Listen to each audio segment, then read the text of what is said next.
him down. Put him down. I'm not looking up. 3, 2,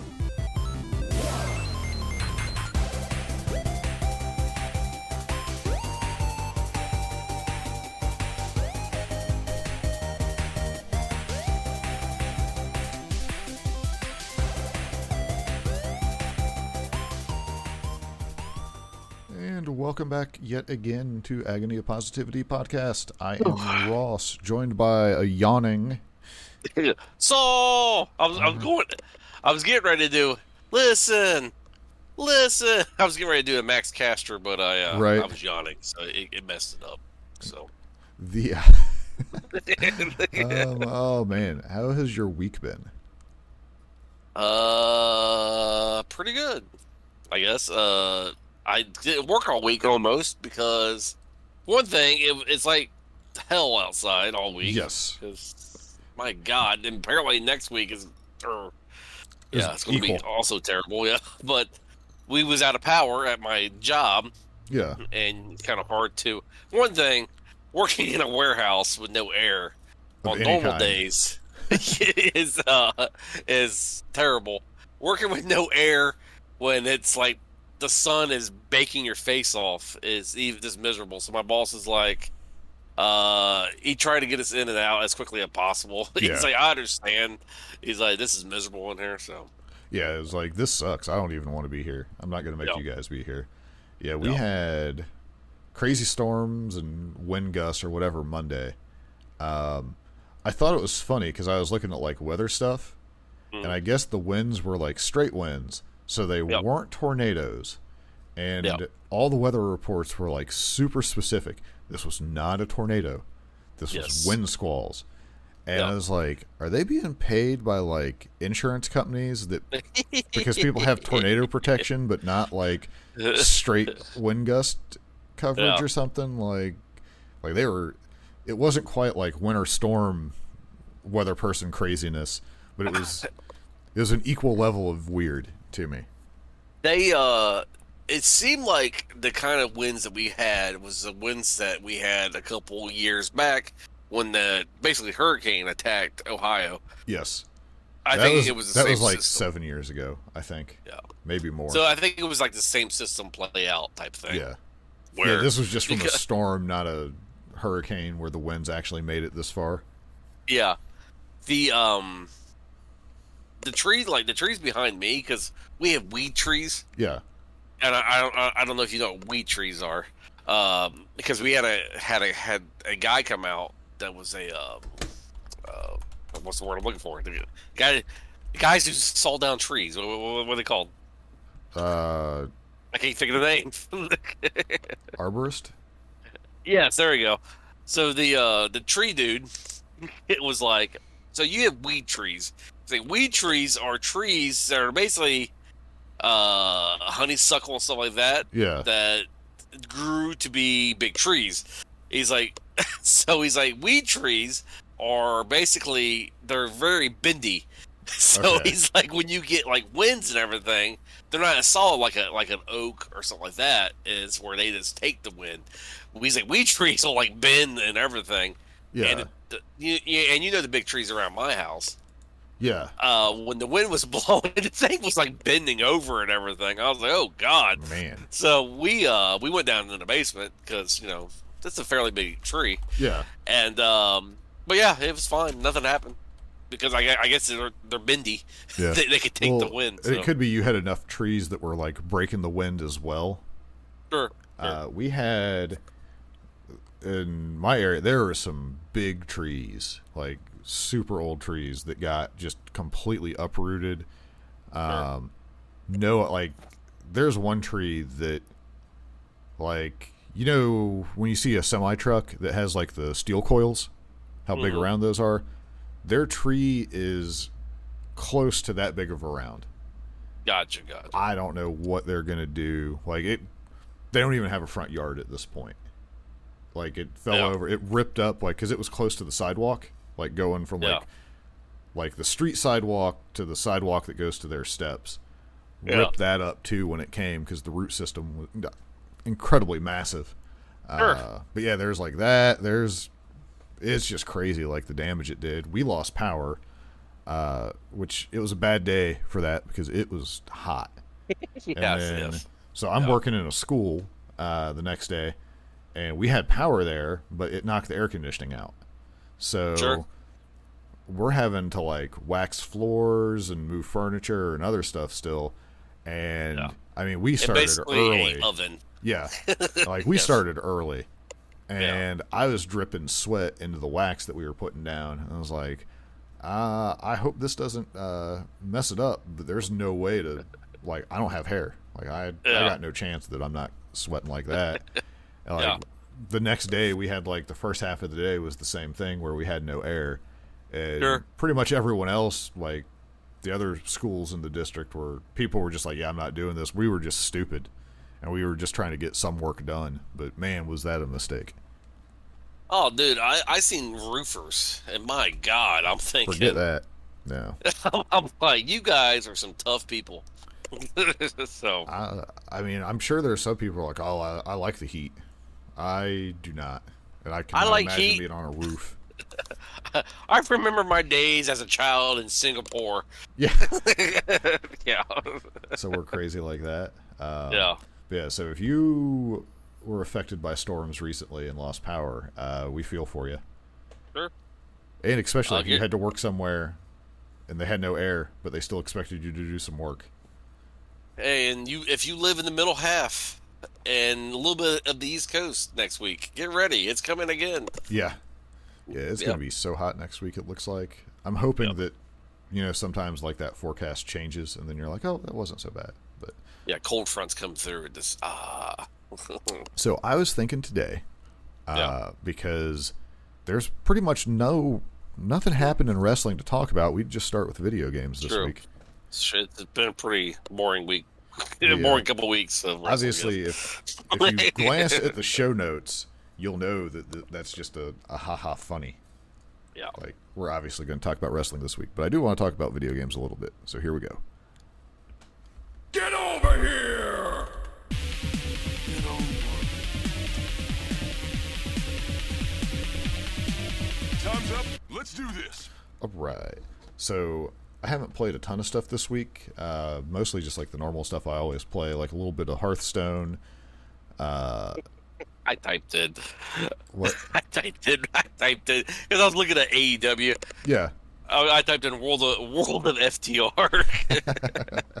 That's great. I mean, they would be a good addition. Yes. You have to like interrupt Shatter Machine. Yes. Yeah, but like all the normal stuff, like the most I played, because again, we didn't have power for a while, and then everything else going on.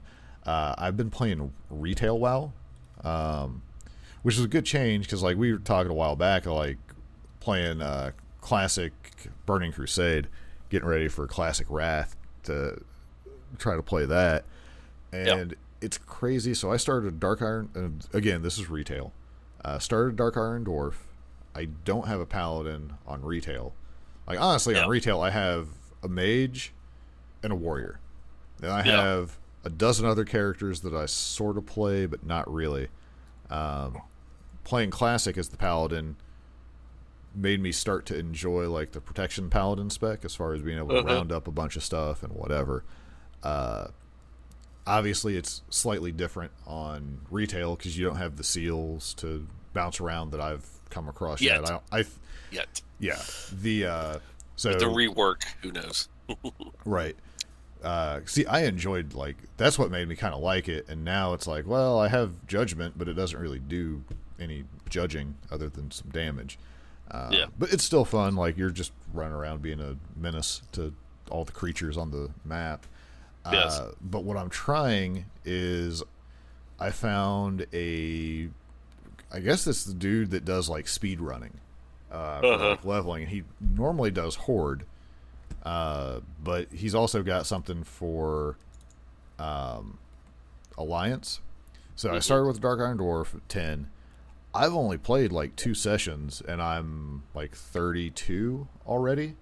So I'm like the progression is. It seems like pretty unanimous. Get to like around level 30 and then go to Warlords of Draenor, is what it feels like.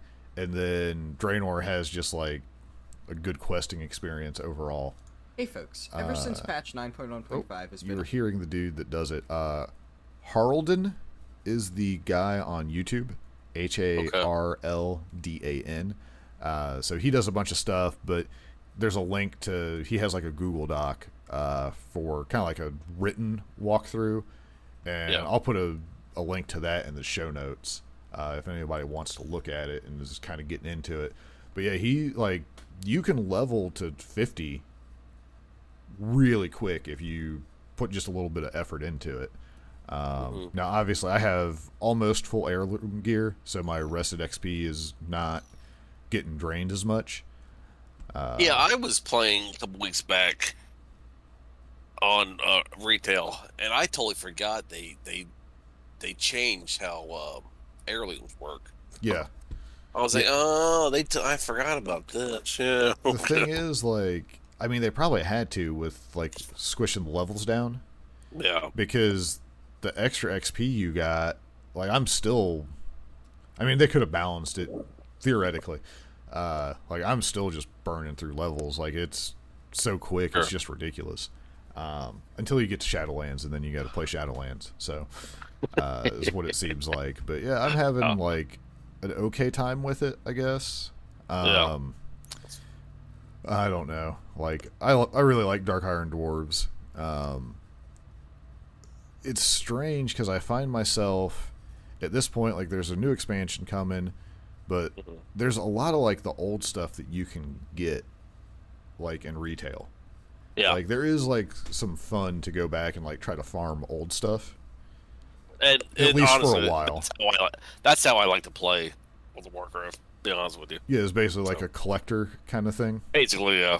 I mean, I do seem to enjoy going back to older stuff and messing around. And then, like, the current stuff is just kind of like, I'll play this for a while, and then I'll eventually come back to it. So, like, it's strange, because, like, we talked about, like, all the little things where it'd be like, oh, I'd like them to do this or this, like with Classic, like a Classic Plus or something. Yep. And then, like, playing retail, it's like, well, yeah, I got a lot of that stuff, but then it's like, there's kind of too much of that. Like, I am just super... I don't like the heirloom gear, because one of the fun things is when you find that piece of gear that's like a huge upgrade. Yeah. But if I have access to the heirloom gear, Sure. I'm gonna use it. Like, Sure. the part of my brain that min-maxes things, I can't not use it if it's there. It's ridiculous. It's kind of like playing GTA and putting the cheat codes in. See, you know, I find for that, if I don't use the cheat code, it's okay. But as soon as I do, it's over. Oh, yeah. But eventually you do use cheat codes because there's going to be that one mission that pisses you off. Yep. And you're just like, you know what? Screw it. I'm just going to do bazooka. Or whatever. Yeah. So. Yeah, like that I don't like. If I almost wonder if you got like the benefits of... I don't know how you would do it different. Like, I get it, because if you've been playing forever, like, you're just trying to get to the end game, most likely, and then you'll do your other stuff. So, I don't know. Like, I think retail might be overall... I'm going to compare this to wrestling, where the WWE production is better, but maybe it's not what you want. I feel like retail is kind of similar to that. 100%. Yes, like, there's so much better. Like, things are clearly better, but that doesn't mean they actually are. Yes. There's an underlying issue with it. Like, yes. It's almost impossible to die on retail if you got your heirloom gears. I don't know about like just the regular gear, because even like the equivalent eye level to whatever the heirloom is, it seems like the power level is comparable. You're just getting those extra benefits. Yeah. But like I'm leveling as a protection paladin, so I'm pulling, all 8 mobs that I got to kill in one go, or whatever it is, and whatever other random creatures I I aggro along the way. It's just like, yeah, I'll kill y'all. That's fine. So like, there's no. I'm not like, oh man, I completed that quest, or oh, that thing was hard. It was like, well, I stood there and let them die to consecration. Yes. Like, I don't think I've gotten below 90% mana a single time. Yeah. Like, there's just, you're really just going through the motions. Yep. To the point to where it's almost like, why even bother with this process? Sure. It's hard to say, but it definitely looks better. Holy moly. Like, if nothing else, the hands on the old character models, yeah, horrendously bad. Yeah, yeah. That's I mean, we talked about it before. Yeah. They needed like a WoW plus or something. Yeah. But with this whole new talent system that are coming out, maybe it'll change the way you play. Yeah, I don't mean, know. It's pretty much a guarantee that when it comes time, I'm going to get the expansion and I'll play it, and we'll see if I make it past patch 1.1 of the expansion. Because that's the true test. You played Shadowlands up to the very end, right? Well, as far as getting to max level. Yeah, I got max level. I got all my Covenant stuff pretty well done. Like, I mean, I probably played further into Shadowlands than I have the other expansions. Gotcha. Like, I came back and I did from this like last patch where you can get the Dark Ranger customization options by doing the Lordaeron quest. Like, I logged back in on my warrior, figured out how to play it. Because I was in, like, I had like a set of speed gear that they changed. Still way faster than like the normal stuff, but I forgot that I had that. So I was trying to kill like at level mobs with freaking, stuff from BFA, and it was not going well for me. And I was like, oh yeah, I have that button to change my gear. They did mess with the rune blade of Baron Rivendare. It used to give you like a percentage increase on your speed, and now I think it just gives you like 10 or 16 speed stat. So it's stupid. Oh. Gotcha. I was very displeased because the amount of times I ran, I think that dropped from Stratholme. It is embarrassing how many times I ran that to get that drop, and now it really doesn't matter. I don't want to hear it. I ran that thing for years to get that stupid mount, and then you and me played it on retail.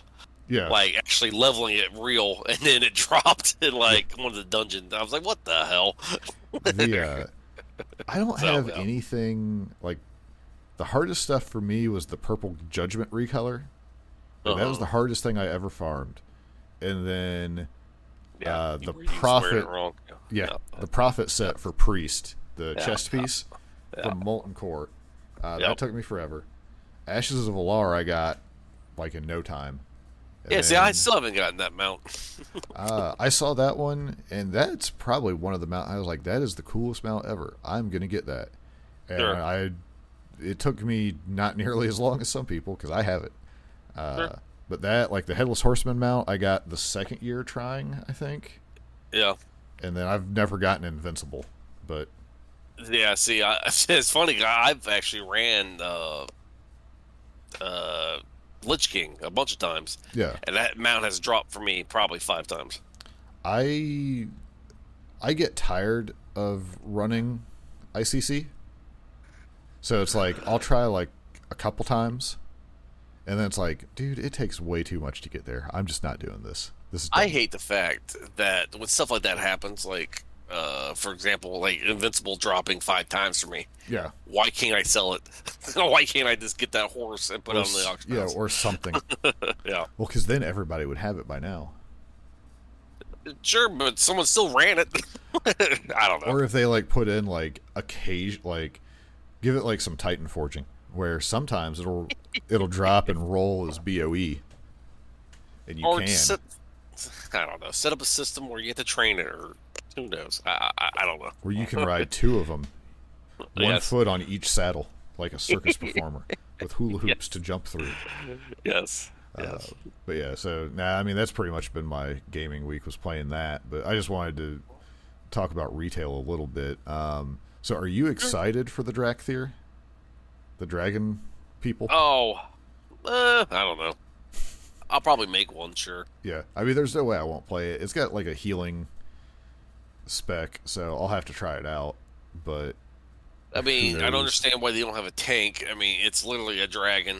Yes, I but think they're you missed they're very spindly dragons, like Scarecrow. Sure. So they're not tough.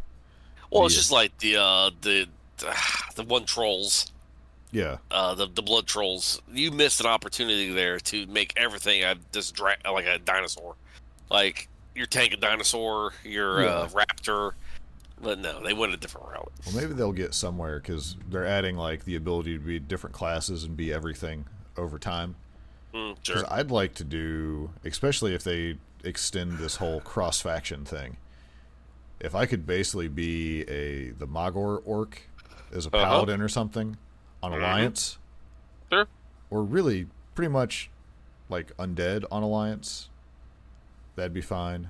I don't understand why you can't be a sellsword. I mean, I don't know. Because I would like to do. I'm in the camp of an undead paladin. Would be sweet. okay. Like, I know some people are against it because they're like, well, you can't be undead and use the light. It would hurt or whatever. But, like, they can fix that. Well, they did it with the one elves for the horde. Yeah, blood elves. Yeah, the blood elves, because their lore doesn't really match up with the whole paladin lore. Yeah, so. like you can. I think we're at the point where they can just do whatever with the lore and people will accept it or deal with it. Sure. People will be like, "What? Well, that doesn't make sense." Be like, look around you and say that again. Yes. All right, so I'll keep us updated as I go along. Hopefully, I'll unlock the new Dark Iron Dwarf armor weapon, like the weapon and the shield, because they're pretty sweet. That's pretty easy. It's pretty cool. Yeah, I have, because I didn't really care for their normal armor. Uh-huh. So the one Dark Iron Dwarf I had that was at level cap at the time, I just ended up using the boost from whatever expansion on that. And now it's like, well, I didn't know they were going to one day add like weapons that I actually thought were cool. Yeah. So, because I got to go and get on a Blood Elf and get their other stuff too. Ugh. I mean, Yeah. I'm halfway there. Like somewhere, I don't know what server or what, but I have a Blood Elf warrior maybe. I don't know. Okay. So I got some kind of Blood Elf that was max level at one point that I got their special gear, like all the red Okay. armor. So, all right, you want to talk wrestling? Because there's Sure. the world is not the way it used to be. Sure. Here we go. I don't know what the hell's going on here, folks. Looks like he's just wearing blue pants. This is a revolution. All right. So I don't know how you talk about it without this being the top thing where Vince McMahon is stepping down from the CEO role, basically, because he had, like, technically an affair and paid someone $3 million to never talk about it. Yes. So are you in any way, shape, or form surprised to, like... No. Like, no, not at all. you can be surprised that it came out, but are you surprised that it happened? No, because the dude's done storylines about it for years. Yeah, like it's not like a foreign concept. Just look at. Well, I mean, I think he did it after the Trish Stratus thing. Didn't he do it again a couple more times after Trish Stratus? There's been a couple different ones like that. There's also always. It's never been confirmed by him, I don't think, where he wanted to do like the incest storyline with like him and Stephanie or something.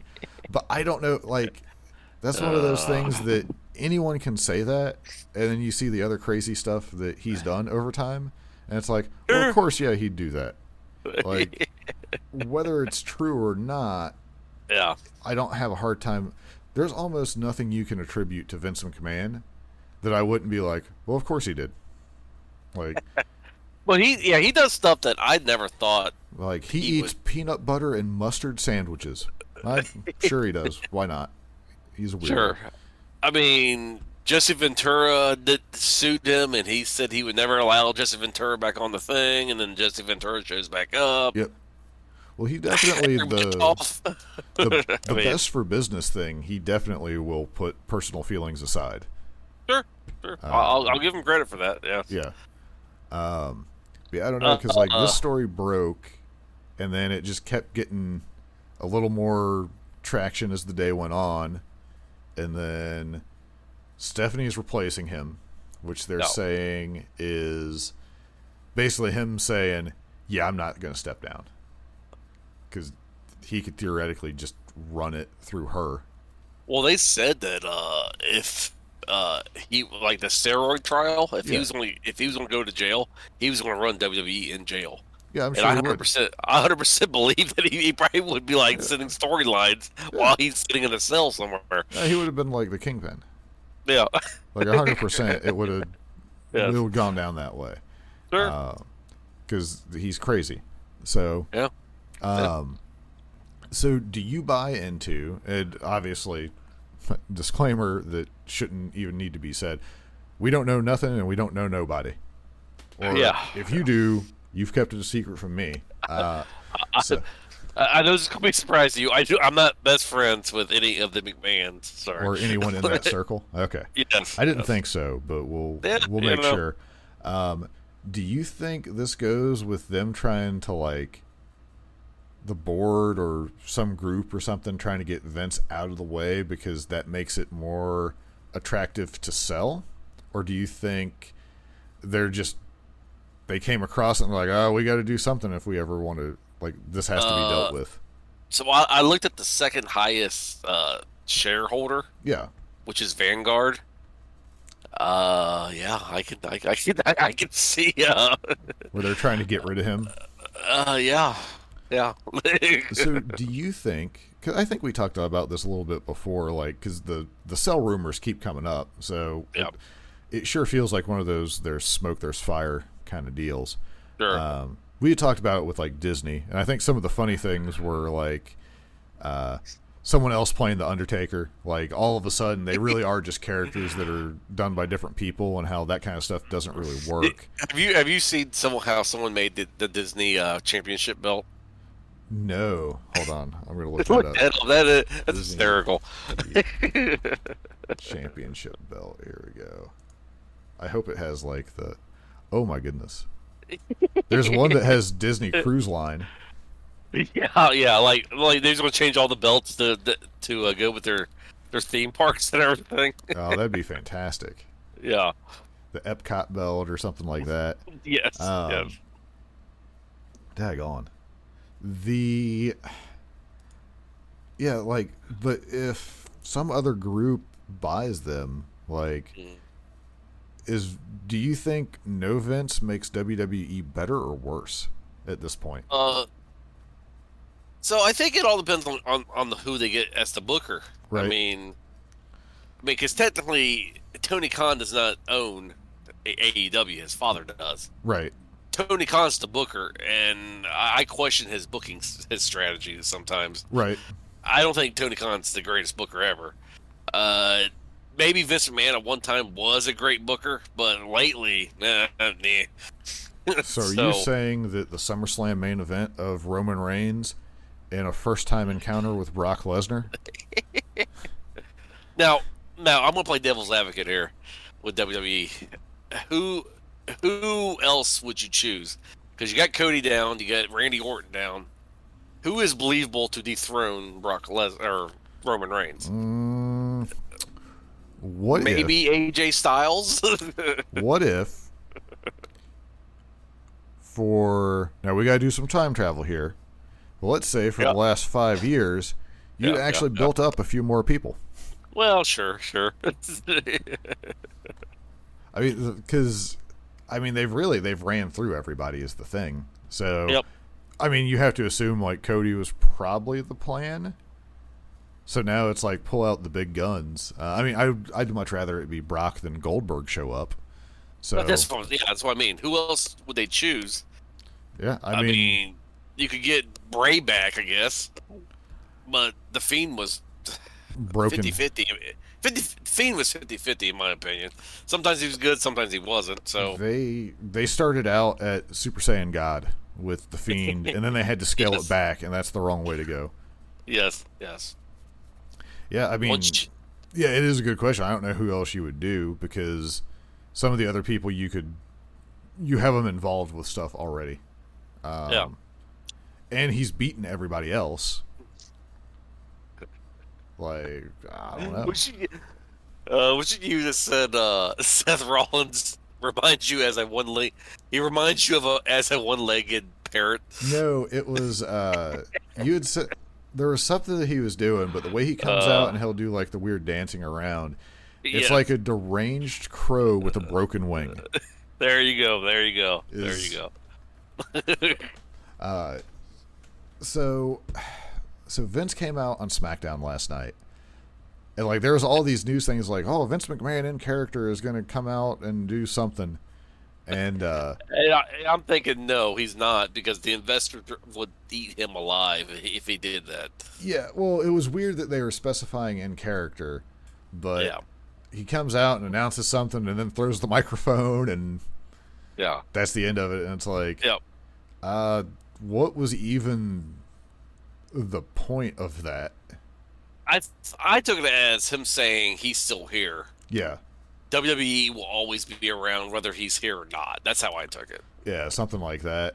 I mean, it was whatever. I'm sure, like, I didn't watch it live because I fell asleep and just was like, they're trying to trick me. Nothing's going to happen. You want to know how I would have done it? How's that? And I think it would have made everybody happy. I would have played the No Chance in Hell song. Yeah.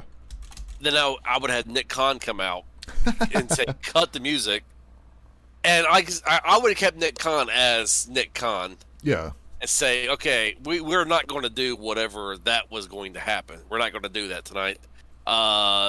There's something that happened. Everyone knows it. We are looking into it. We're taking it serious.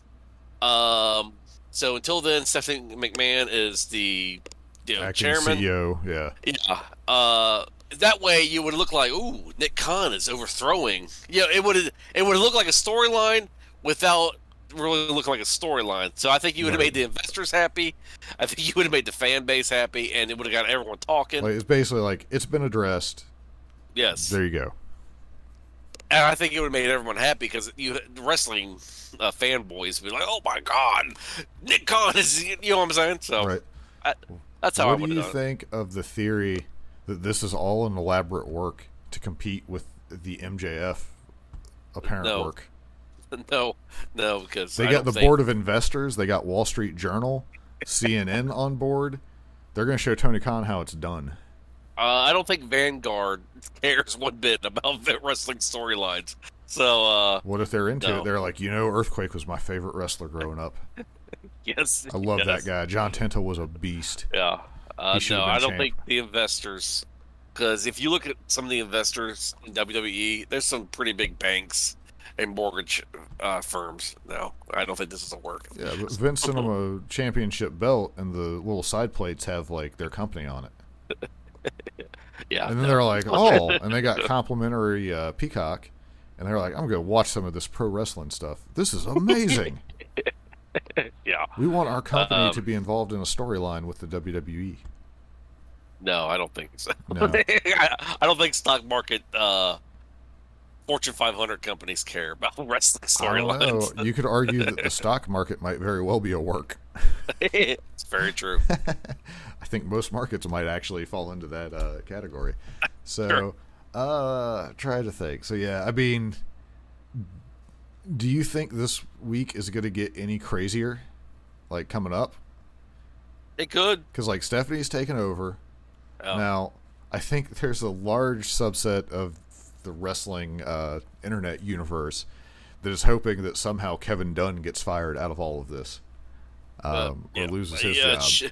I would not complain. I don't want anyone to lose their livelihood, but I'm pretty sure Kevin Dunn is set for life, even if he lost his job. So I wouldn't feel so bad. I would just like to I thought the latest thing about him was insider trading. Nah, that's complete. pretty much, I think people were being optimistic or something. He is okay, so I didn't know. I didn't look into it. He is not on the board of directors anymore. Hasn't been for Gotcha. a while. So that pretty much, that alone kind of settles it. But Gotcha. anything he sold still has to go through basically hey, I'm going to sell on this date. So Gotcha. Okay. Gotcha.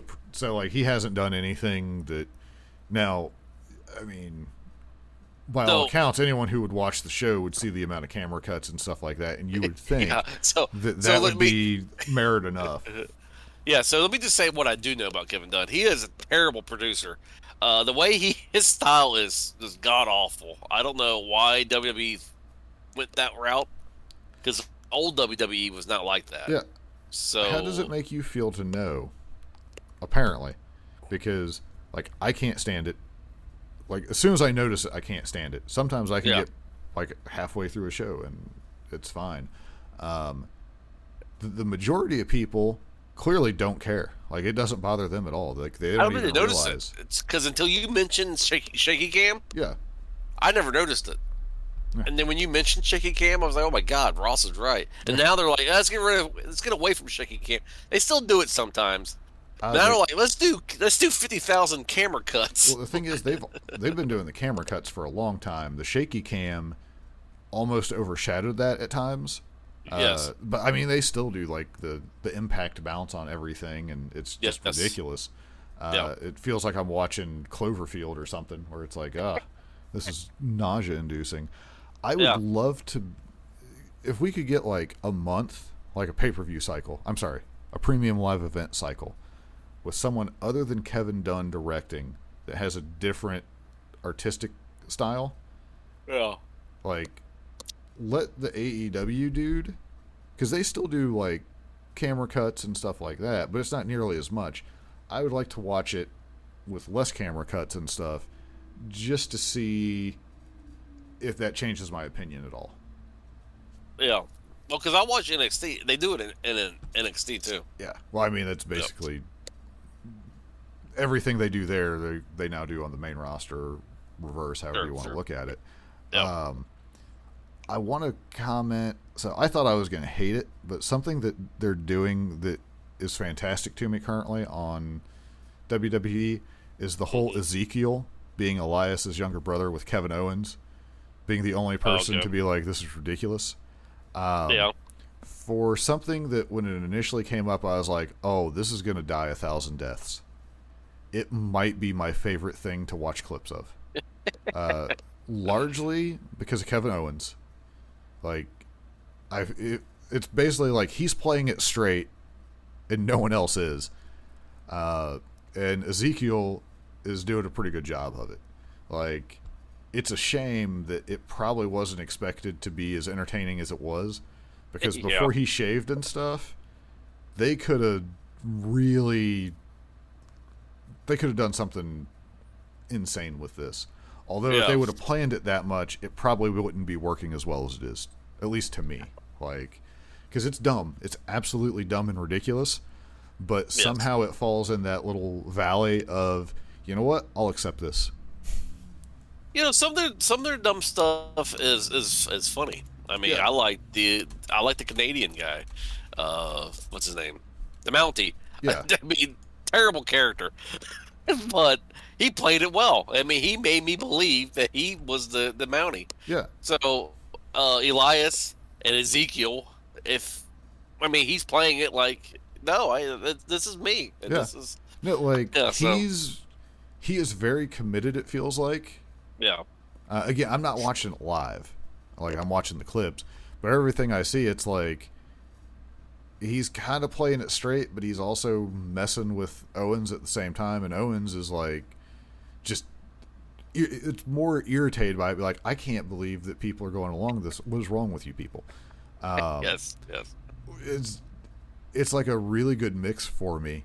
Or maybe my bar is so low that I'm this is one of the best things you guys have done in a while. You expect so little from WWE that anything you're hey, it's pretty good. That's possible, but I mean, honestly, initially I thought this could absolutely have been the worst thing ever. But I think having Owens involved makes it work. Sure.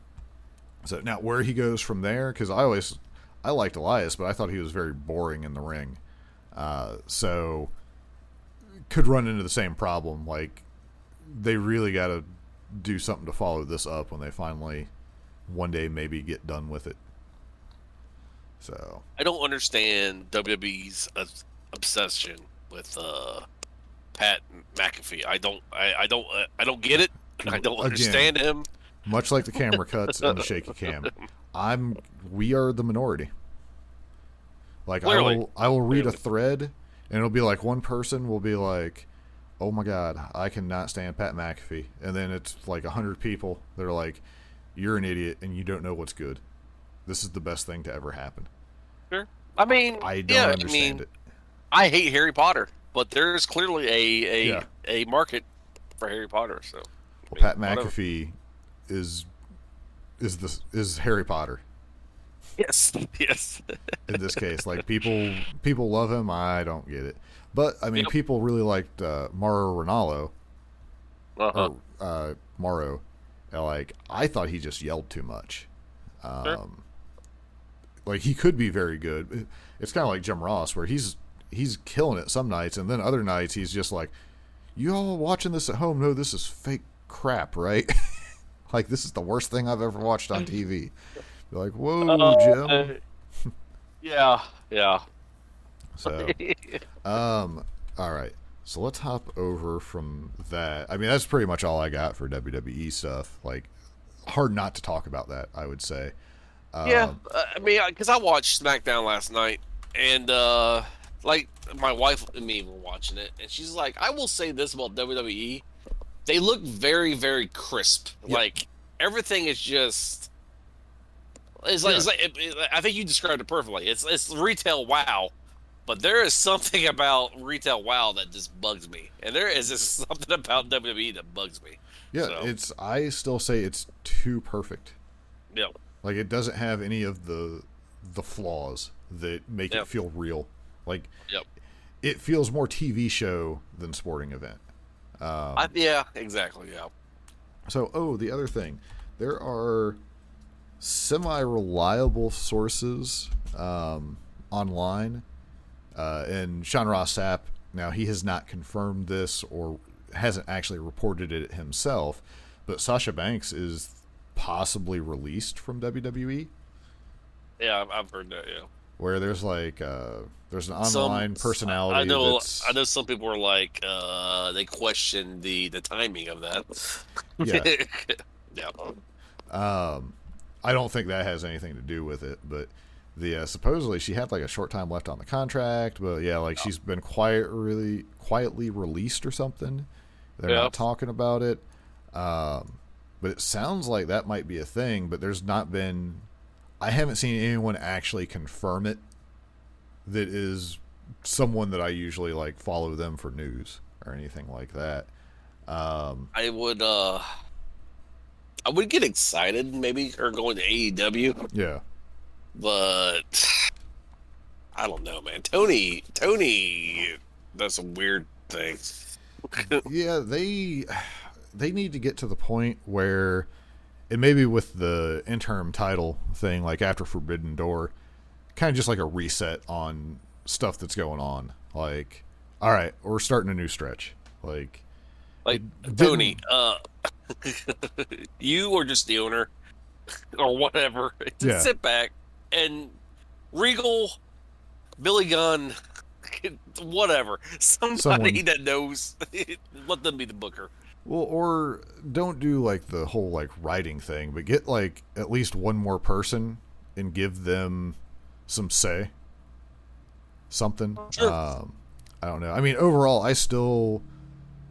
they're doing better, but some stuff is definitely getting lost in the weeds currently. Yes. That's for sure. Yes. Let me see. I was trying to think. So we got Sasha stuff. I mean, I assume she's gone. Like, yeah, I think she is. Yeah, like for sure. We'll find out. I don't know what she does. I don't know how that well, works. Paige is gone too. Yeah, yep. Which I don't know because she had like the neck thing. So who knows? But you could end up seeing seeing them pop up in AEW anytime now. So did Sting, and Sting's jumping off of ladders and everything else. Yeah. So. Let's see here. So let's hop over to Dynamite real quick. All right. So I thought this was an all right Dynamite.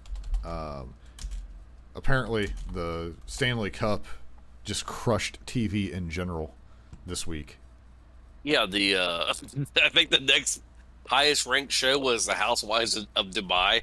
Yeah, I'm thinking, my God, how bad is crazy, TV? Well, I saw something because I initially saw the rating for Dynamite, and it was like 750,000, something like that. It wasn't a very good overall rating, but then I was like, oh man, that's a shame. What happened? That's like such a low number. I was like, I thought it was actually a pretty good Dynamite overall, and then I was reading further, and it was like TV in general, like it was just like one of the most non-watched nights of television ever. Sure. And then the Stanley Cup. I got a life. If anyone was watching TV, they were watching like the Stanley Cup or whatever other weird show. Because like as low as Dynamite stuff was, it was still like number 2 on cable or something. Yeah. And it's like, according to Khan, it's number 1, but it wasn't. It was number 2. Tied or something. Yeah, like I don't know how they might have additional data or something, but either way, it technically did good, but it doesn't look like it did good. Like if I tell you I ran like a 30-minute mile, but I came in second place, it'd be like, what kind of field were you competing in? Like I can roll down a hill for a mile faster than that. Well, like I'm just gonna be honest, the Forbidden Door. Yeah. I don't know a lot of the players in this. Yeah. So I am not as into it as some might be. I'm interested. I don't know, because I saw that FTR is going to be in a champion or like a 3-way for the New Japan Championship. The IWGP. So that makes me kind of interested because I want to see that, because I want to see if FTR has all these tag belts, but they're still the number 1 contender for the AEW. I mean, that would be even better in a way. Yes. Let's see. So, yeah, going through Dynamite real fast, we had Jericho and Ortiz. And then, so Sammy is back with Jericho as the end result, and Ortiz had to shave his head. I wonder if the whole Jericho thing, because if you notice, Garcia was staring down Sammy Guevara. Yeah.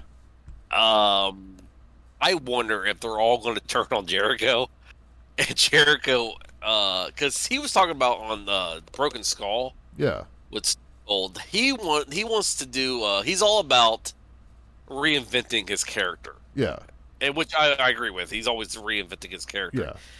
And the Jericho appreciation is just another thing of Inner Circle. Yeah. So I wonder where the swerve is going to happen. Where are they all going to turn on Jericho, and he basically has no friends whatsoever? Right, because he's made everyone mad. Yes, which would be an interesting storyline for Jericho. I miss Jericho being in the top performer. This whole whatever he's doing, I don't like it. I mean, the route they're going, like they're definitely making them dominant, though. So he might be on the way back up, and then they're just going to kind of move some things around. I mean, Garcia belongs with Blackpool Combat Club, honestly. Like, but, I get that he would I think he would probably overshadow Yuta. Yeah, my God, they are so sold out on Yuta, which he's all right. Yeah. I mean, and one could argue he actually has more personality than Garcia, but I don't know. I mean, time will tell, but I mean, they've given him every opportunity to succeed. So sure. if it doesn't work out for Yuta, it's like, well, you were given an awful lot. So, I mean, he's still getting good reactions. So, just like Sammy, they've done everything that they can with Sammy, and they put him back with Jericho again. So, yeah, I don't know. Sammy I don't know. I think it's just Sammy looks punchable. That's really what it comes down to. You mean making out with your hot girlfriend, or I guess his wife now? on Yeah. TV. I mean, that's not a big sell for you. I mean, they made him, or he made himself unlikable on TV somehow. Yes. Yeah, so were you surprised or were you fooled by Fuego coming out in this match? Or were you like, that's not Fuego? My initial thought was like, my God, I hope he ain't whatever his name is does Fuego. not join the Jericho Appreciation. I did Because- have that thought for a moment, and then I was like, oh, it's Yeah. got to be somebody else. And then I was Yeah. like, looking at it, and I was like, well, that's Sammy. Yeah. You know what I will say? So- Long tights, not a bad look for Sammy. Sure. You know what I say? Anytime, any long tights is better than anything. You know. Yeah. I mean, there's more you can do with them. But yeah, so we're going to go to Blood and Guts. Who knows what's going to happen? Eddie Kingston's probably going to pull out like a chainsaw or something at some point. So, so we had Can I following say this something about match. Eddie Kingston? Yeah. I like Eddie Kingston. I hate his rapid fire chops or whatever they are. I don't know. I hate his, that. his tribute chops. It's like I was getting ready to call him Dean Ambrose. It's like Moxley and his stupid punches. I hate those rapid fire punches. Yeah. It looks so fake. I hate that. I mean, would you let him chop you like that to see how effective it would actually be? Who? Eddie Kingston? Yeah. Oh no, I'm sure it hurts. I'm not saying it doesn't hurt. It just looks stupid. Yeah, like visually. Yeah. I mean, I can't really disagree. It's I mean, another a one of leg those drop. weird. Yeah, Leg drop looks stupid. I ain't gonna let Hogan do it to me. especially if he's like, you're protecting me on this one, brother. Yes. Yes. So we had a throwback to Goldberg regaining his streak in this next match with Wardlow against the Plaintiffs, where God. if you're on the ground, that might as well be a pin count. Now, I don't really care. Like, I mean, I think everyone knew what this match was going to be. I'm just basically, happy that the whole thing is over. Hopefully they move on from it. I did enjoy though the watching Wardlow's cardio powerbomb workout. Yeah. To where at one point I was like, "Oh, is he blown up to where he can't powerbomb this dude?" Oh no, he was just needed a second wind. Back to the powerbombs. Yeah, you can tell Wardlow, I think he probably was thinking halfway through that, like, ooh, this seemed like a good idea, but I am getting tired here. Like, some of these guys are a little bit bigger than I thought they were going to be, and they're Yeah. not helping me out on these powerbombs. Yes. But yeah, I mean, I enjoyed it because it was just ridiculous. And like, I don't think anyone thought, oh yeah, these guys are going to beat Wardlow. So the pin, like the way he pinned him, I didn't care. It was like, that's fine. I just wouldn't have put him in here. I don't know. I was kind of expecting like him to get through like 19 of them, and then Yeah. have like a ringer for number 20 show up or Sure. something. But Yeah, see that would have been good. That would have been good. like I could have seen that, and then obviously Wardlow's still winning, but that was fine. Mark Sterling gets his as well. One more power bomb. If they had like a power bomb counter for the year, I imagine that the only person who could come close would have been like Sid on the house show circuit for the amount of Yes. power bombs. Yes. So we got Dax against Osprey. Apparently, a terrible match according to the WWE fanboys. I don't Terrible. think so. If you don't like Osprey's style and Dax, like, I thought the match was good. Yeah, I thought But it was good too. I also knew going into it what to expect, basically. Like, Yeah. Yeah. Well, I think they're mad because someone, I don't know who compared Osprey to Seth Rollins, and they say that they said that he's a better Seth Rollins than Seth Rollins. Which I don't know who compared him to, because he does not have the same style as Seth Rollins. So I don't know. yeah, I don't get it. don't know about that one. Like, I haven't Yeah. seen a ton of Osprey stuff, but I don't know that I'd make that comparison. The thing is, like, Dax is really good as a singles wrestler. Yeah. Like, he gets it clearly. I mean, Cash isn't bad, like the one singles match that I've seen him have against Dax. So it could just be that Dax is that good. I don't know.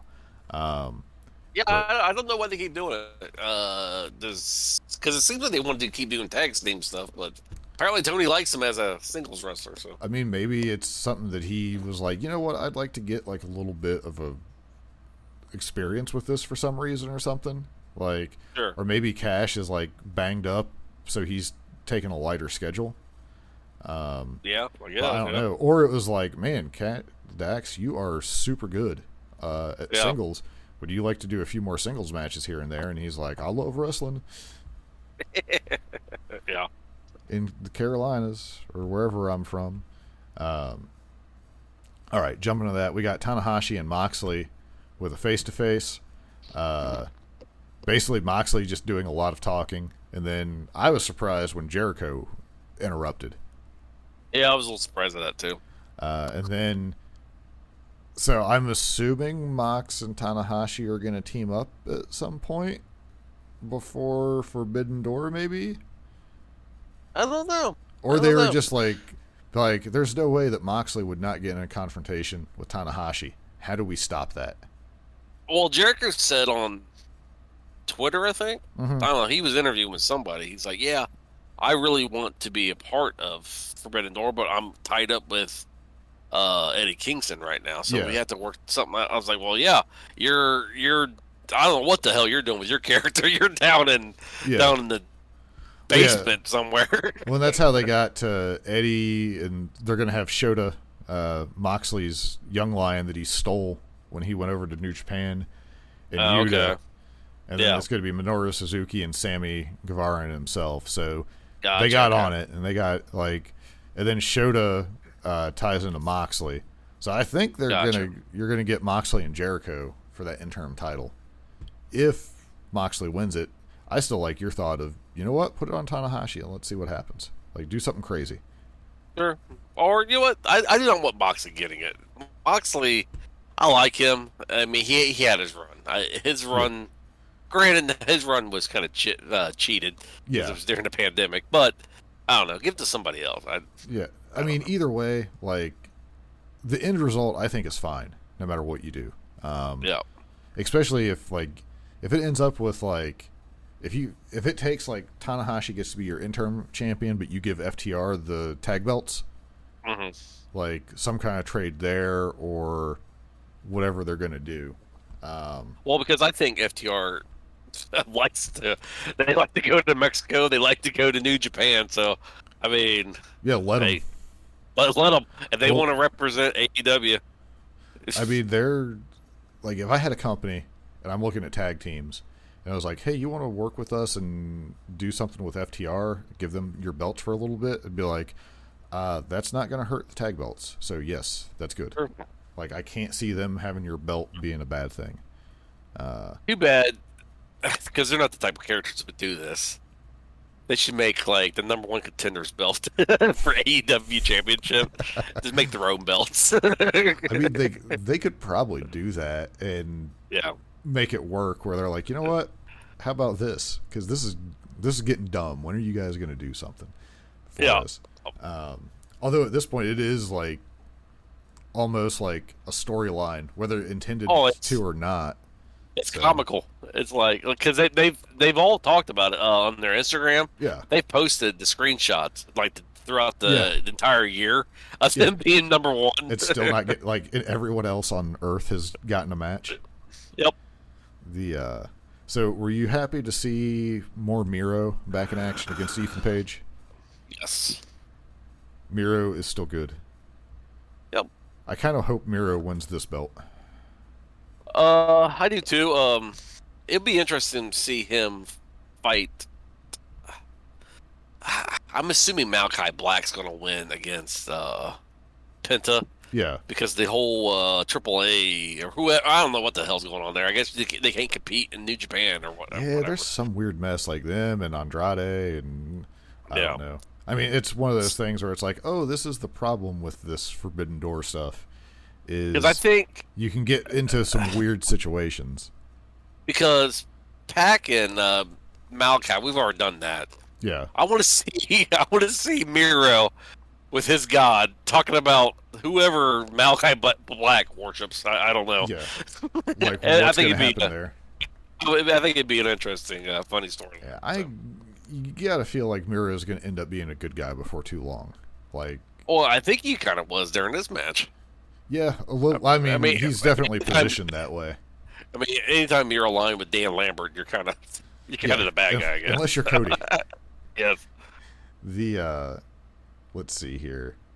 But yeah, so good for Miro. He'll go to the 4-way or whatever it is. Dante Martin should have said, "I'm going to die on Rampage." That's what's actually going to happen. But he thought he could win. He reminds me of Del Sol, Sammy.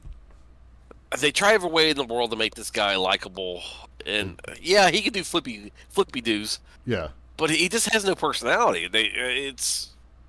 I don't know. He at some point, I mean, the crowd likes him. So at some point, remember when he was going to be in Team Taz? Sure. That might have been the right decision. Well, I don't understand why you keep pushing these like Yuta and Martin and Del Sol and stuff like that, but you don't push someone like Ricky Starks. I mean, Ricky Starks has personality. Yeah. I don't get it. It's weird because, like, it's that weird reverse problem almost of WWE where they only push like a certain person. It's like, okay, we want to give Dante Martin all the opportunities, but then you're like, well, yeah, that's great, but like you said, like Ricky Starks. Yeah. Like, what are we doing here? Or I'm going to say Will Hobbs because I feel the same about I mean, that. that's fine. I mean, Like, Hobbs is kind of the same person. I mean, he has no. I don't know. He don't really have personality to me. He's a good second man right now. Yeah. And I mean, that's all he's really being required to be right now. So Sure. it's hard to, like, I don't know. They have that weird problem where they're trying to make everybody stronger. Yeah. And it's effective, but it's also because everybody else is also stronger. Like, they need to go the Britt Baker route with a couple of these guys and just really, really go. I think, like, Yuta's in the middle of that. Yeah. It's going to be... I mean, he's surrounded to succeed. We just got to see. Like, he also hasn't had a chance to do a lot since he got back. So, do you agree with the Jim Cornette method of, like, if you take a superstar and have him fight a mid-card, and the mid-card guy beats the superstar, he's like, you don't get two superstars, you get two mid-card guys that now. If you do it all the time, yes. But if it's like a one-off, like every so often, Yeah. and you follow up with it, I think you can get two superstars out of it. Yeah. Because, like, imagine if someone would have just beat Hogan back in the day, Sure. but then they didn't follow up with it. Well, it'd be dumb. But if Sure. somebody just randomly beats Hogan and then you run with them, you could probably maybe get something out of that. But yeah, I would have to agree that if it's just like a 1-to-1, if you don't have a good reason for it, you're not ending up with anything for the better. I think, though, honestly, like with Yuta, when he had like that third match against Moxley and he's held his own and it was super hard for Moxley to put him away, I think that probably did more for Yuta than if Yuta would have just won. Okay. Because then you're going to have part of the crowd where it's like, well, they just had him beat him to push him. Like, all of a sudden, you're going to have people who are going to turn on him because they're like, oh, that's not believable. But where it's like, oh, he put up an awesome showing. That made him look super tough. Then it's easier for people to get behind him. Now, if the next time you want him to beat Moxley, people are more on board with it. Like, so I think in general, a very competitive match, and then you have that person that lost, have them start beating more credible people and just have them work up that ladder. Sure. But yeah, unfortunately, I do mostly agree with Cornette on that one. Yeah. Like, it feels dirty sometimes. Cornette is smart sometimes.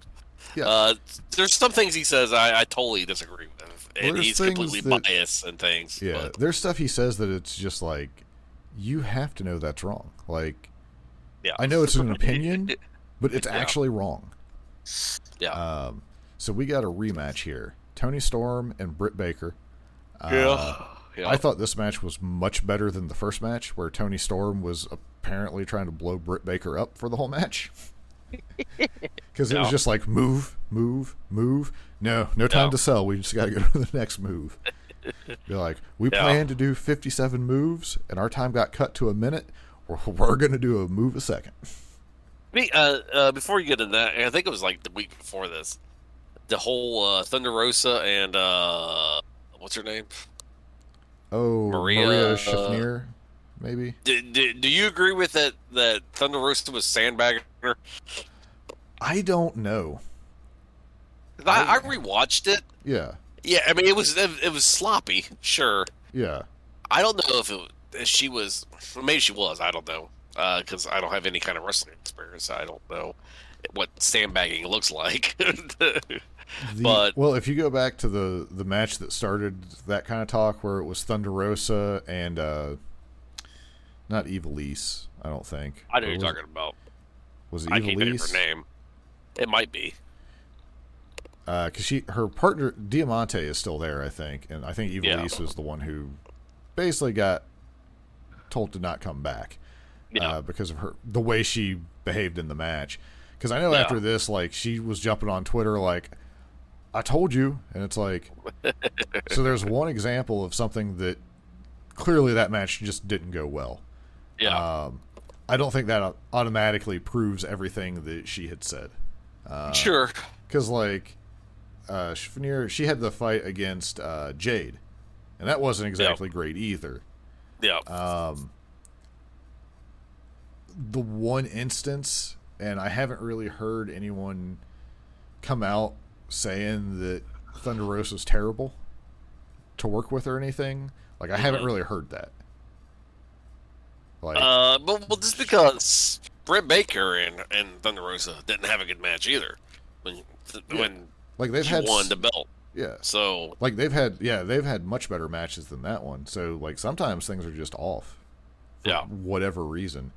But yeah, I'm going to be honest, I wasn't super paying close attention to that match because I thought there was zero chance Thunder Rosa doesn't win that match. Sure. But when I was watching it, at no point I was like, oh, Thunder Rosa is, like, sabotaging this match. Like, that doesn't really do her any favors in the position. No, I don't she's think. in. I don't think it would. I mean, Like, and especially it's like a new like, oh, this is a new person that we're working to build up, but you're going to beat them. All right, it's going to be a while before you have to worry about that person coming for your spot, even if you use that mentality. well, but now then I'm talking as a then rational person, so sure, but then you get the picture of them on Instagram where they're sharing a piece of bread.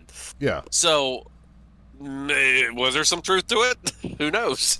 So Yeah, I I don't think so. Like, I think it was just one of those matches that sucked. yeah. Like, if there was a time where Mr. Perfect had a match with Shawn Michaels, and it wasn't good Yeah. because it just didn't click. Now, if you were to say, "Hey, Shawn Michaels and Mr. Perfect are going to have a match," I'm immediately inclined to be like, "Well, that's going to be one of the best matches of all time." Nope, Yep. didn't work out that way. Well, who was it? Was it Bret Hart and somebody? But it might. I don't. It was either Bret or Shawn. Mm-hmm. Two great wrestlers, and the person that was wrestling was also a great wrestler. But for whatever reason, they said every time they locked up, they could not make it work. That might have been the Shawn and Perfect, because there's one instance I'm thinking of specifically. I think Shawn talked about that in some, like, a book or an interview or something, where he was like, both of their styles was to try to extenuate the other person. Yeah. And because they both were trying to do the same thing, it just didn't work right. Sure. So yeah, I mean, sometimes your dance partner is just not good. Yeah. Or it's like, oh, you're both really good, but you're both good at the same thing, so this other thing just lacks the whole time. So you can't make it complete. You can only do part of it. I think it's time. Getting back to Britt Baker here, I think it's time for her to have a new gimmick. Or something. Something. Some kind of she's change. becoming. She reminds me of Cody. It's the same gimmick. I'm getting tired of the gimmick. So Right. she needs to get rid of Rebel and Jamie Hayter and I don't know something. Well, I kept expecting Hayter to turn on her at some point. They still hasn't happened. Well, they're Yeah. long-term storytelling is. Yeah, so they take their time. They keep teasing it. So Well, they're getting to where it'd be good to hotshot some story, like where you get to the interesting part of the story a little bit quicker, just to throw everything off. To be like, oh, not everything takes forever. Because by my count, we still got a year and a half of Jamie Hayter before she turns. yes. Let's see. So we got some Hangman action. Yep. He wanted Okada, but that didn't happen.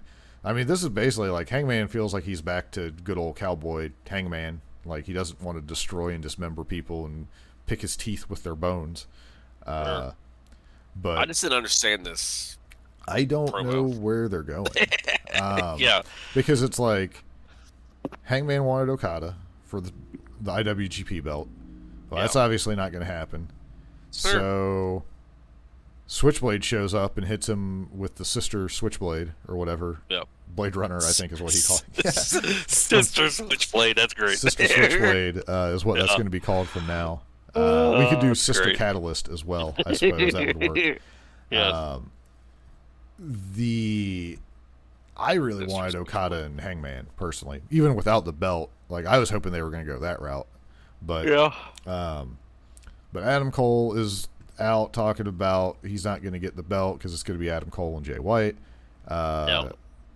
Jay White's basically like, it's not going to be either of you. Well, who else is it going to be? Or are they going to end up in like some kind of multi-man match? Well, it's like they're all hovering over the Kenny Omega. Yeah. It's like, where's Kenny Omega at? Because he is the key piece to this puzzle That would make sense. they can't really do anything with, Well, because I could see if you put, since they're technically aligned, Adam Cole and Jay White against Hangman and somebody. But at that point, is like Kenny Omega is the one that makes sense to be his partner again? It does, but where is he at? But like all information says that Kenny ain't nowhere close to coming back, unless that's all a lie. Because I mean, sometimes in wrestling, people lie. No. But yeah, so I don't know. Like I don't know where they're going. I don't know who else would be Hangman's tag partner. Because the only other person I would Flip Gordon be the only thing I can think of. But I mean, when I think Marquee Star, unless like Hangman and Okada are going to team up, which would be fun. I mean, I'd be okay with that. I'd prefer like a single match for the belt or whatever. But if you want to talk about a falling star, you got Marty, but he kind of just fell off the planet. So. I have the feeling that he is not going to come back in the immediate future. Yes. Yeah. I still don't think he acknowledged that what he did, while technically legal, from a moral standpoint, very questionable. Like, I don't think he even would address that. Yep. So I could be wrong on that, but so unfortunate.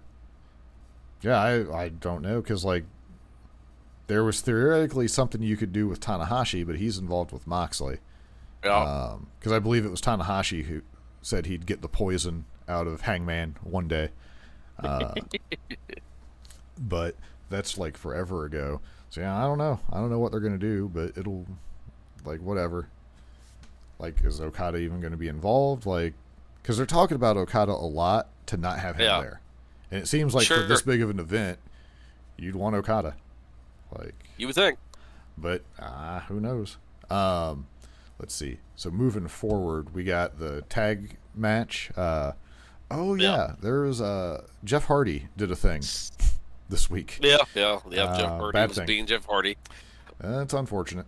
So supposedly, so this is supposed to be a 3-way match, and people assumed that the Hardys were going to end up with the belts.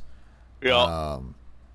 But after the pay-per-view match, supposedly that plan changed because man, did they not look good. Yes. No. So they were saying that they were going to have the Hardys get jumped and then write them out of the match, basically. Now, I saw some people who were like, oh, yeah, sure, this report comes up now.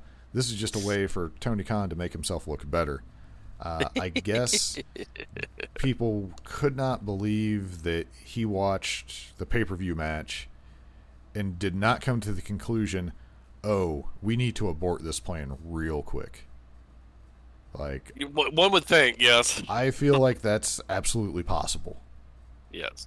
That he did that and was trying to figure out a subtle way. But now the argument against that is AEW very seldom has advertised a match and not delivered it.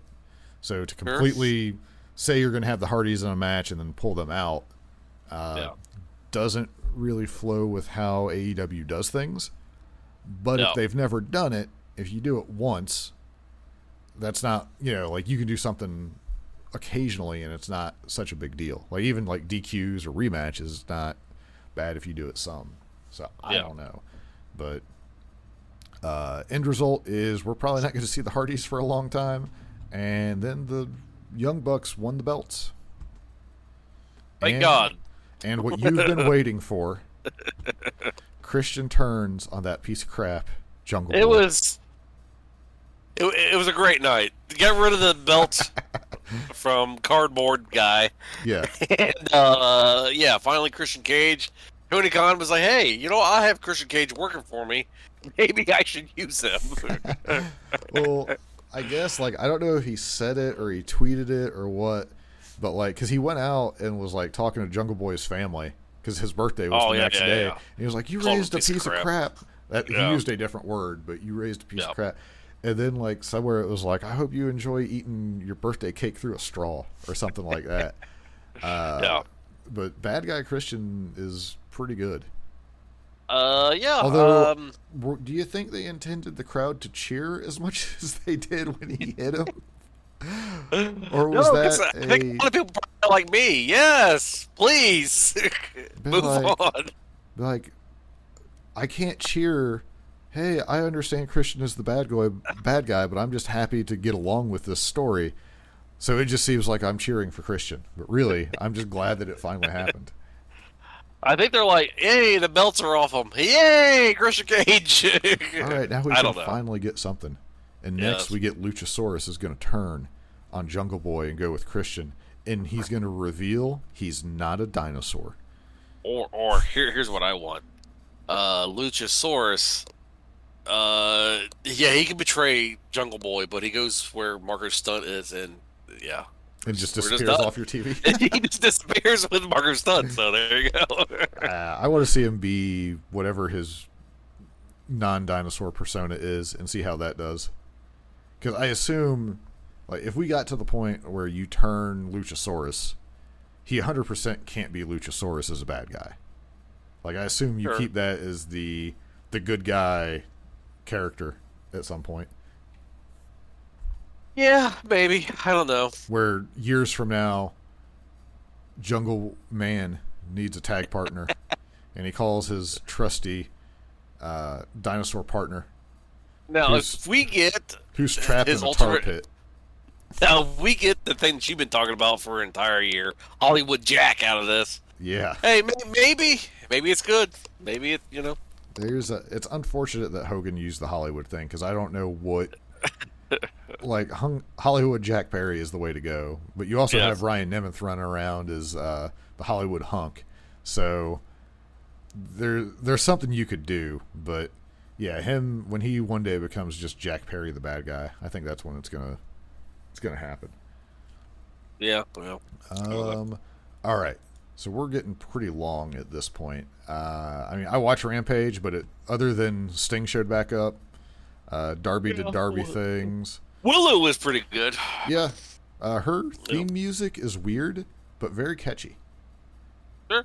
Like, it's almost too happy of theme music, though, for me to take it as a serious threat yet. Like, I don't know if that makes any sense. Like, I highly recommend people, since we're closing up here, I highly recommend people watch Broken Skull with Jericho and Broken Skull with Kevin Nash. Pretty entertaining. The Nash one, it made me laugh because you had told me, so the Diesel character, so Kevin Nash is left-handed, apparently. But the Diesel character is right-handed. Yes. So he threw right-handed punches, even though that's not his natural. Yes. And to which my response was completely unnecessary characteristic traits for 400, please. Because that seems so unnecessary. But you brought up a good point. What? Where you were like, it's possible someone told him that like Vince doesn't like left-handed people. So you're better off to be a right-handed character. Well, he thought, because Stone Cold was completely baffled by that, too. And Nash thought it was because of the glove they gave him was right-handed. And when he was Diesel. Right, when in reality is mostly people are right-handed, so they just grabbed a right-handed glove, not thinking anything of it. Sure. So he thought maybe he read that's into why. It. Yeah. So who knows? If he was buddies with whoever, or they were like, if they gave you a right-handed glove, you better be right-handed. Dude, Vince is crazy. I mean, I 100% believe Vince is that type of person. So yeah. Yeah. Well, again, like the crazy stuff like from earlier we were talking about, if you were to find out, be like, oh yeah, that's the reason Miz didn't get anything else further is Vince found out he was left-handed. Be like, oh, of course. Like, it wouldn't be like, are you sure? Because that sounds crazy. It'd be like, oh, that clears things up. Yeah, so Nash said anytime he was in a match with somebody, and Hall would always tell people like, hey, if you see the big man getting ready to move his left hand, be prepared because he's left-handed. Yeah. Be like, you're about to get a message sent. Yes, well. Or a receipt for something. Yeah. Yeah, that does make me want to go back, though, and watch Diesel or Nash matches. Yeah, just to look for a left hand. Yeah. And see it's like, oh, yeah, he leveled that dude. Yeah. So. Yeah, Austin usually has pretty good interviews, so. Yeah, he's pretty good at it. All right. Well, we will wrap this up. We'll be back next week. Should have a better idea of all the finalized stuff for Forbidden Door. That'll be exciting. And then, yeah, I mean, that's all I got. And hopefully, we won't have new ownership. Well, maybe we should have new ownership for WWE. I don't know. I want just the last few months have been insane. I just want it to keep getting crazier. I want Shad Khan to decide that he wants his own federation because he sees how much fun Tony's having. So he ends up buying WWE and running it himself. I want that. You know what? Elon Musk has all that money from not buying Twitter. Maybe Elon Musk wants to get into wrestling. You know what? Elon Musk would be great as the owner of WWE. I also like the scenario of Ted Turner and Eric Bischoff getting the band back together. I kind of like that, too. I don't think Ted Turner can do that. I don't think he has the money either, but yeah. I don't think he's alive. I think he passed away. No, he's alive, I thought. Hold on. Look it up. Yep. I